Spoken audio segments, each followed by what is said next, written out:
नमस्कार, स्वाभिमानी न्यूज चॅनलच्या बातमीपत्रात आपले स्वागत। सुरुवातीला जाणून घेऊया आजच्या ठळक घडामोडी। विविध मागण्या संदर्भात प्राथमिक शिक्षक समितीतर्फे धुळ्यात काढण्यात आला महामोर्चा। पुणे तालुक्यातील खेड येथील तहसीलदारांवर कारवाई करा, अर्ध सैनिक कल्याण असोसिएशनचे धुळे जिल्हाधिकाऱ्यांना निवेदन। काँग्रेसच्या राष्ट्रीय सचिव काजी मोहम्मद निजामुद्दीन यांनी घेतली धुळ्यात आढावा बैठक। सातपुडा शिक्षण संस्थेला भाडेतत्त्वावर दिलेल्या जागेची चौकशी करा, जिल्हाधिकाऱ्यांना निवेदन।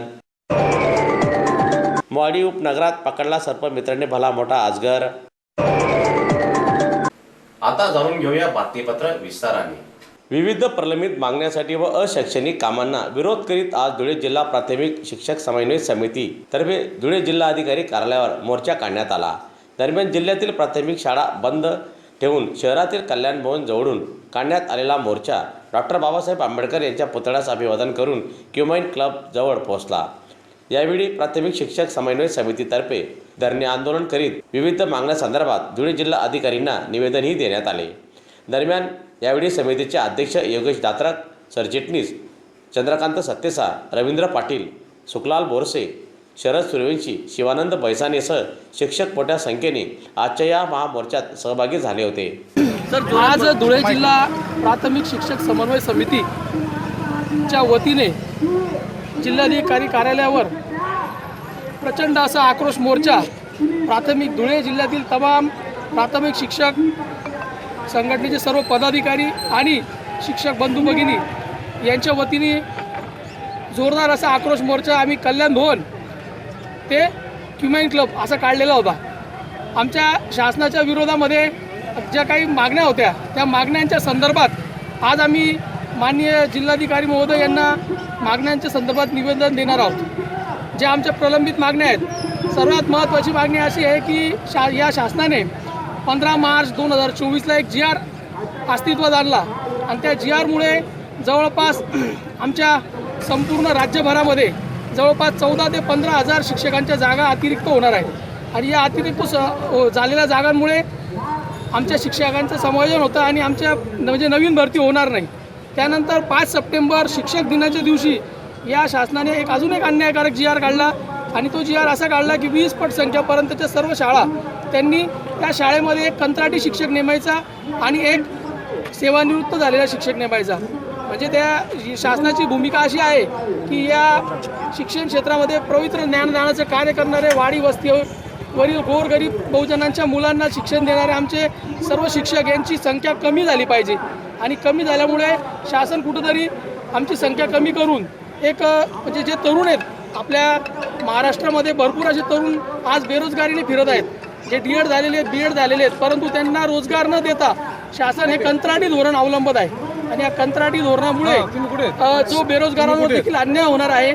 आणि तसेच धुळे जिल्ह्याच्या तमाम शिक्षकांच्या वतीने आम्ही जे जुनी पेन्शन योजना 2005 नंतर जे लागलेले शिक्षक आहेत त्यांना जुनी पेन्शन योजना लागू झालेली नाही, तर त्यांना ती जुनी पेन्शन योजना लागू करावी यासाठी देखील आमचा हा महामोर्चा आहे। 2004 नंतर सेवेत लागलेल्या आणि त्यांना 12 वर्ष पूर्ण झालेल्या जे शिक्षक आहेत त्यांच्या देखील 7व्या वेतन आयोगाच्या मध्ये काही ज्या त्रुटी आहेत त्या त्रुटी दूर करण्यात याव्या। केंद्रीय गृह मंत्रालयाच्या अधीन असलेला पॅरा मिलिटरीचे सेवानिवृत्त जवान माजी सैनिक संघटनेच्या पदाधिकाऱ्यांनी खेड तालुका येथे भ्रष्टाचाराला वाचा फोडण्यासाठी पुणे खेड तालुका येथील तहसील कार्यालयासमोर धरणे आंदोलन केले। मात्र तहसीलदार यांनी आंदोलनकर्ते हे तोतया माजी सैनिक आहेत असा उल्लेख केला। दरम्यान CRPF जवान साहेबराव जाधवसह सर्वांचा यामुळे अपमान केल्याने तहसीलदार यांच्यावर कारवाई करण्यात यावी अशी मागणी धुळ्यातील अर्ध सैनिक परिवार कल्याण असोसिएशननी केलेली असून या संदर्भात धुळे जिल्हा अधिकाऱ्यांना निवेदन देण्यात आले। दरम्यान यावेळी निवेदन देण्यासाठी संस्थेचे माध्यम प्रतिनिधी धनंजय गाळणकर, जिल्हा समन्वयक डॉक्टर जयश्रीताई वानखेडे, तालुका प्रमुख शबाब खाटी, धनराज बोरसे, चंद्रकांत पाटील, श्रीकांत पवार, विशाल सोलंकी, सचिन मंगळे, MR कोडी, डॉक्टर श्रीकृष्ण बेडसेसह असोसिएशनचे पदाधिकारी उपस्थित होते। नमस्कार, मी धनंजय गाळणकर, अर्ध सैनिक परिवार कल्याण असोसिएशन महाराष्ट्र या संस्थेचा मी प्रदेश वृत्त प्रतिनिधी आहे। आज आम्ही कलेक्टर साहेबांची भेट घेऊन त्यांना निवेदन दिलं. पुणे जिल्हा खेड तालुक्याच्या तहसीलदार ज्योती देवरे मॅडम यांनी सीएपीएफ जवानांबाबत केलेल्या वादग्रस्त टिप्पणीबाबत आम्ही त्यांना निवेदन दिलेलं आहे. पुणे जिल्हा खेड तालुका येथे सीएपीएफचा एक सेवानिवृत्त जवान वास्तव्यास आहे आणि ते सेवानिवृत्त नंतर साहेबराव जाधव यांनी आपले संपूर्ण जीवन हे समाजासाठी समर्पित केलेले आहे आणि माजी योद्धा सैनिक या नावाची संघटना ते चालवतात. त्या संघटनेमध्ये भारतीय सैन्य दलातील सर्व सेवानिवृत्त जवान आणि सीएपीएफच्या सर्व फोर्सेसचे सेवानिवृत्त जवान त्यांच्या संघटनेचे सदस्य आणि पदाधिकारी आहेत. खेड तालुका तहसील कार्यालयावर त्यांनी त्यांच्या न्याय हक्कासाठी आणि भ्रष्टाचाराला वाचा फोडण्यासाठी धरणे आंदोलन केलेलं आहे. त्या दरम्यान कोणी समाजकंटकांनी त्यांच्या आंदोलनाची तहसीलदार ज्योती देवरे मॅडम यांच्याकडे तक्रार केली आणि त्या तक्रारीत त्या समाजकंटकांनी स्पष्ट लिहिलेलं होतं की यांच्या संघटनेतून आंदोलन करणाऱ्या कोणीही माजी सैनिक नाही अशी त्यांनी टिप्पणी केलेली होती. आणि त्याच टिप्पणीला अनुसरून ज्योती मॅडम यांनी देखील त्यांच्या दालनामध्ये तशी तोतैया सैनिक, तोतैया माजी सैनिक असा सैनिकांचा आणि तमाम सीएपीएफच्या सैनिकांचा अपमान केलेला आहे. याबाबत आंदोलक साहेबराव जाधव यांनी आमच्या संस्थेकडे निषेध नोंदवण्यासाठी सहकार्य मागितले होते आणि त्याबाबत त्यांनी आम्हाला पत्र दिले होते आणि त्यांचं निषेध पत्र देखील आज आम्ही जोडलेले आहे. काँग्रेस पक्षाचे राष्ट्रीय सचिव माननीय काजी मोहम्मद निजामुद्दीन यांनी विधानसभेच्या पार्श्वभूमीवर धुळ्यात काँग्रेस भवन येथे काँग्रेस पदाधिकाऱ्यांची आढावा बैठक घेतली. दरम्यान बैठकीत राष्ट्रीय सचिव यांनी 4 तालुक्यातील माहिती जाणून घेतली. शिवाय येणाऱ्या विधानसभेसाठी प्रत्येक कार्यकर्त्यांनी तन्मनधनाने काम करावे अशा सूचना बैठकीत राष्ट्रीय सचिव यांनी दिल्या. बैठकीसाठी पक्षाचे उत्तर महाराष्ट्र प्रभारी प्रतिभाताई शिंदे, प्रदेश उपाध्यक्षा भाई नगराडे, माजी खासदार बापू चौरे, माजी आमदार DS आहिरे, जिल्हा अध्यक्ष श्यामकांत सनेर, रमेश अण्णा श्रीखंडे, साबिर शेठ यांच्यासह काँग्रेस पक्षाचे पदाधिकारीसह कार्यकर्ते मोठ्या संख्येने आजच्या या आढावा बैठकीसाठी उपस्थित होते. जिला कांग्रेस कमेटी की एक समीक्षा बैठक थी जिसमें सभी पदाधिकारी यहाँ मौजूद थे और 7 समिति साहब हमारे यहाँ लोकसभा के प्रभारी हैं ये और मैं प्रतिभाताई यहाँ मौजूद थे. समीक्षा हमने की सभी यहाँ लोकसभा के चुनाव से जो हमारे दोनों जिले के खासदार जीते हैं उससे बहुत उत्साहित हैं और आने वाले वक्त में जो विधानसभा के चुनाव होंगे उसमें अधिकतम महाविकास आघाड़ी के हमारे विधायक यानी आमदार चुनेंगे उसकी हम उम्मीद करते हैं और हम तैयारी कर रहे हैं और आने वाले वक्त में यहाँ पर महाविकास आघाड़ी की सरकार बनाने की ओर महाराष्ट्र अग्रसर है. देवपरातील सातपुडा शिक्षण प्रसारक संस्थेला 1965 पासून 9 हेक्टर जागा भाडे तत्त्वावर दिलेली आहे. दरम्यान ही जागा नवीन शर्तीचा भंग झाल्याने सन 2002 मध्ये संपूर्ण जागा जिल्हाधिकाऱ्यांच्या आदेशाने जप्त करण्यात आलेली असून त्या विरोधात संस्थापक अध्यक्षांनी नाशिक अप्पर आयुक्तांकडे याबाबत अपील दाखल केलेली होती. शिवाय सातपुडा संस्थेच्या अध्यक्षांनी नजराना न भरता फुकटात चिठी सर्वेत नाव लावून दिलेले आहे. दरम्यान या सर्व प्रकरणाची सखोल चौकशी करण्यात यावी अशी मागणी धुळे शहरातील प्रथम महापौर भगवान करंकाळ यांनी केलेली असून त्या संदर्भात धुळे जिल्हा अधिकाऱ्यांना निवेदन देण्यात आले.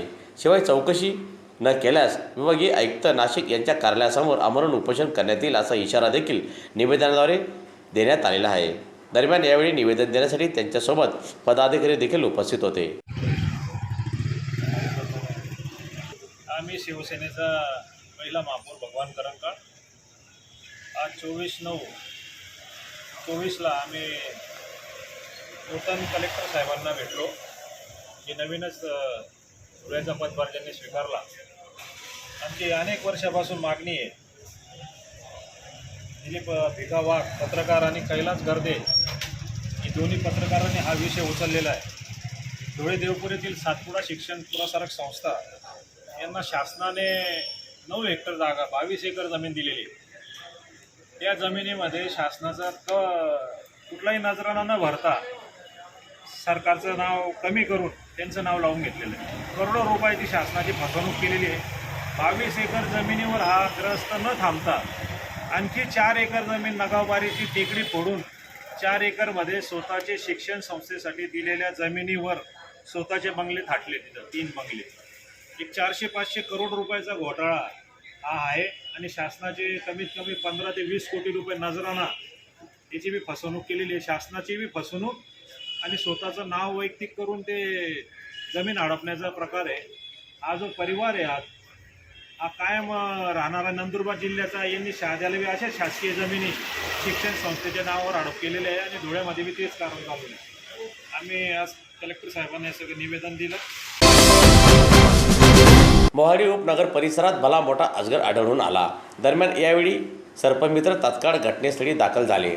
सर्पमित्राने अजगरला पकडून सुरक्षित वन्य जीव क्षेत्रात सोडले. अजगर हा जंगलात राहणारा सरपटणारा प्राणी असून काही महिन्यांपासून साप अजगर हे शहरात मोठ्या प्रमाणात बघायला मिळत आहेत. त्याला कारणही तसेच असून मात्र सर्पमित्राने नागरिकांना आवाहन केले, जर साप अजगर असे प्राणी दिसले तर त्यांना नागरिकांनी मारू नये. तत्काळ आम्हाला संपर्क करा, जेणेकरून त्यांचा जीव वाचेल व त्यांना वन्य जंगलात सोडले जाईल, अशी प्रतिक्रिया सर्पमित्र यांनी प्रसारमाध्यमांना दिली. काल रात्री आपल्या धुळेजवळ मोहाडी उपनगर या ठिकाणी आशापुरी किराणा दुकान आहे, त्याच्या पाठीमागे चक्क 8-8.5 फुटाचा अजगर आल्याची बातमी सर्पमित्रांना कळाली. मोहाडी येथील सर्पमित्र मयूर गवळी तात्काळ त्या ठिकाणी पोचले आणि अजगराचा आपल्या पद्धतीने रेस्क्यू केला. तर या अजगरसारखा साप जो आहे, जो दाट जंगलात राहणारा प्राणी, तो लोकवस्तीमध्ये आढळला आहे, लोकवस्तीत यायला लागला आहे. एक प्रकारे आश्चर्य म्हणावं की काय म्हणावं. तर अजगराचं प्रमाण या वर्षात आम्हाला इतके अजगर कमीत कमी 15 ते 18 अजगर मिळाले. एक आनंदाची बातमी आहे, कारण जेणेकरून लोक एवढ्या मोठ्या सापाला मारत नाही, पहिले मारायचे, आता सर्पमित्रांना बोलवतात आहे, सापाचाही जीव वाचतोय, अजगराचाही जीव वाचतोय. तर ही खूप आनंदाची बातमी. तर सर्व धुळेकरांचा मी आभार मानतो की त्यांनी या अजगर साप वाचवण्यासाठी आम्हाला कॉल केला. सर्व धुळेकरांचा धन्यवाद. याचबरोबर स्वाभिमानी न्यूज चॅनलचे बातमीपत्र संपले. पुन्हा भेटूया पुढील प्रसारणात. तोपर्यंत नमस्कार.